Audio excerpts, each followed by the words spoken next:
One signing. That's all I ask of you, Leeds United. Get busy. The only busy bloke round here at the moment is Mr. Consistent, Ollie Ward. Let's get into this.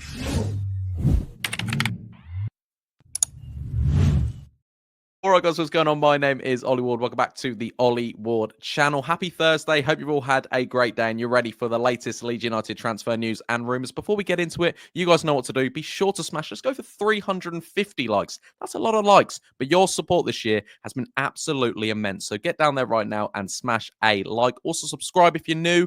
If you're thinking this guy's all right, he's really funny, he's really, got good football knowledge, then subscribe. And also get your comments in. I asked you yesterday, whereabouts you're from? Where are you watching this from? Today, I want to know, who's your favourite current Leeds United player? Let me know in the comments down below. Without further ado, let's get into the Leeds United transfer news and rumours. We're going to start off with the only sort of incoming news that's floated around the last 24 hours, and that's Ben Davies. Again, take this one with a pinch of salt. Ben Jacobs, Give Me Sport have said, they've both got decent track records, especially Ben Jacobs, say that Leeds United still want Ben Davies. Leeds last year looked at Davies, but instead signed Connor Roberts. Davies is going into his last 6 months of his contract. According to new reports with TBR Football and Ben Jacobs, a deal in January could happen, but summer deal is more likely if any. He quoted this rumour as a one to watch in the next coming weeks. I put here, Leeds don't need him unless Voba or someone in the back sort of line does leave. He was a priority position last year, and I don't think he's needed as much this time around. I put he adds quality, but he is aging, and he's only started once this season for Ange Postecoglou's Tottenham side. Listen, last year we really needed a right back or a left back. We needed something. This time round, I know we're still a bit flat there, and maybe we do need some defensive sort of reassurance because we've got Isaac Schmidt, who he doesn't play. Firpo's now returned to training. You've got Sam Byram there, who's into the final sort of spell of his contract. You've got Max Voba, who can play left back. So it's all kind of hit and miss. They've all got injuries in them. He doesn't like to play Isaac Schmidt for some reason. Right back, again, it looks a bit more. We've got Jaden Bogle, Ampadu can play out there. But similarly, I don't know if right now we need Ben Davies. Obviously, he adds experience. Farke likes him, but also, can you guys see this happening? I definitely can't see it happening in January, but I could be seeing maybe in the summer. I don't really know. It depends what division we're in. He's on a lot of money at Tottenham. Will Leeds, bow down to his wages right now? I can't see it. It's not a priority signing for Leeds United, but he's saying that he might leave Tottenham, and Leeds United liked him, so I understand the sort of rumour mill there. But yeah, we'll take this one with a pinch of salt, and we'll see how it develops in the next few weeks. Next up, we're talking Emmanuel Latte Lath not happening. I spoke about this yesterday. We're all just getting a bit giddy, including myself, that Leeds United were apparently serious and ready to put in a bid in for Middlesbrough's Latte Lath. But according to the Yorkshire Evening Post, Leeds are not pushing to sign Latte Lath. Reports suggested 15 million Borough could maybe accept, but this is very, very wide of the mark. Reports of 20 million was turned down in the summer from Ipswich. I know a few of you in the comments were telling me that yesterday. In recent days, the Yorkshire Evening Post understands Borough have turned down a 12 million bid. I believe that was from Leicester City, and would not entertain such a low bid.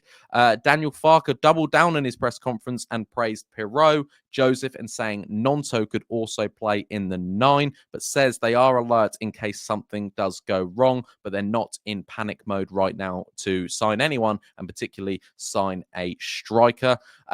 Listen, Latte Lath one, it was a rumour that I thought, wow, I'm going to speak about this because there was interest there, but it was a take a pinch of salt one. And a lot of you understood that in the comments yesterday. And yeah, I don't think it was ever going to happen. I got a bit excited. So did you, maybe? No? Let me know in the comments down below. But Yorkshire Evening Post have understood that Leeds United are not pushing to sign Latte Lath. That would have been a bit of a dream signing, a bit of a Joel Perot signing. We thought that wasn't going to happen, and it did. And similarly, I thought that was going to be the same thing, but it doesn't look like Leeds are going to pursue a move for Latte Lath in January anyway. Next up, we're talking Sam Byram, and he has been speaking to BBC Radio Leeds, and he says he wants to stay at Leeds United. He wants Leeds United as well to get promoted. It would be the pinnacle of his career. His deal is coming to an end in the summer. Obviously, we got him on a free on a 1-year contract, and they gave him a new deal in the summer. So then he signed again for another year. But obviously, as we're approaching the summer again, his contract is coming to an end. He's got no contract has been discussed with him and the club right now. Would you guys give Byram a new contract, or does it depend on what division we're in? I think they always kind of say, yeah, you won't be playing too much. And actually, Sam Byram racks up quite a lot of games for Leeds United over the last 2 seasons he's been with Daniel Farke's Leeds United side. Sam Byram, for me, always gives you a 7 out of 10 most games. And I think he's a very, very decent addition. If you're in the Premier League, do you still use him? I think a lot of the Leeds board this year is kind of deciding what division we're going to be in to offer Firpo a new contract, to offer Sam Byram a new contract, which I think is smart, but also they can also start discussing with other clubs. As we've seen, Firpo's been linked with a move to either Turkey or maybe back to his home country, Real Betis, Spain. So that's always the kind of opposite of waiting out for it. He could just move if he wants to. So we'll see how that one goes. Would you guys give Sam Byram a new contract? Next up, also in Daniel Farke's press conference, he backed Illan Meslier. Obviously, there's been a lot of new goalkeeper chat because of his recent poor performances this season. But Daniel Farke again addressed Meslier and says he'll come back stronger and there is no panic to buy a new goalkeeper at all. He says, am I 100% happy with his performances? No, but he's one of our own and it will be a madness to make a change. Carl Darlow will start this weekend. That was always the plan, but Farke did admit Melier's performance versus Hull was poor. Listen, I said this a few days ago that he will be staying. He will be backed. I couldn't really see a new goalkeeper coming in just because we've got Cole Darlow, we've got Alex Kearns. They're good, decent backups. And also, I think it was a bit reactionary from the media. Apparently, the 49ers are open to offers. They want Meslier gone. I think it was a bit blown out of proportion. Yes, it was a mistake, but now it's time to back, Meslier. And I think if Meslier now starts after Farke, if Farke goes back to starting Meslier and Meslier makes mistakes, then the blame's on Farke. That's all I can say there. I don't know how much you can, because everyone can see there's a lack of ability there in Meslier in decision making and mistakes. So after a while, I think you've then got to point the finger at Daniel Farke, if he continues to play Illan Meslier. Let me know what you guys think about that in the comments down below. A few more things. Bamford injury. Of course, it feels like rinse and repeat with this. Bamford is out for 4 more weeks and possibly could be training at the end of the month.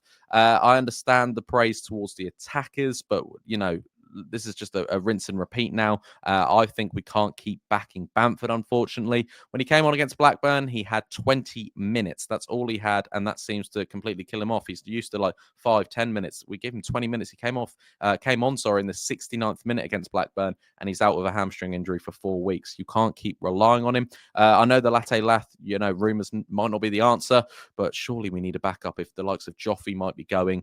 Bamford injured, Perot's injured this weekend. Can you put all your eggs in one basket for Mateo Joseph? I don't think you can. Next up, we're talking Joffrey. Like I've just said, we need striker signings if Joffrey goes. Yesterday, I reported that Joffrey to Hull could happen in the next 24 hours. That was assessing Bamford's injury. Obviously, Bamford is now out for 4 weeks, so we'll see how that one goes.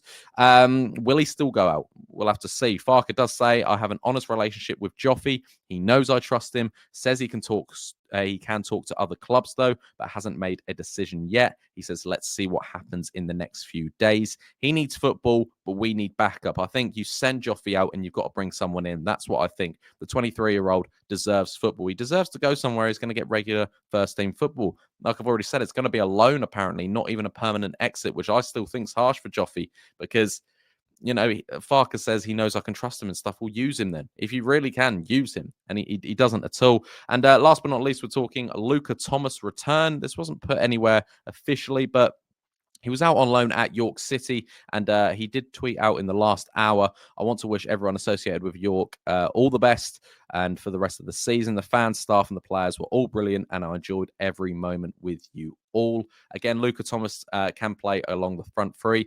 Are we going to do something like that? I don't know what the plans are, but I still think, the moral of the story here is Leeds United need a striker backup. You can't rely on Bamford. Perot's injured, but only for this weekend. Mateo Joseph, he's saying Nonto can play the 9. Why play players out of position?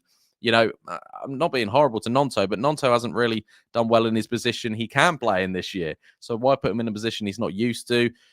we'll see how this one goes. But guys, be sure to smash that like button if you're liking these transfer videos. Also subscribe if you're new. Get your comments in. Who's your favourite current Leeds United player, and all your thoughts on the Leeds United transfer news and rumours. I'll be back tomorrow if there is more news and rumours to talk about. If not, it'll be Saturday with a Harrogate reaction. Hopefully, we do the simple job and beating them. But this is Leeds United. We never do things simple. I've been Ollie Ward. You have been excellent, and I'll catch you in the next video.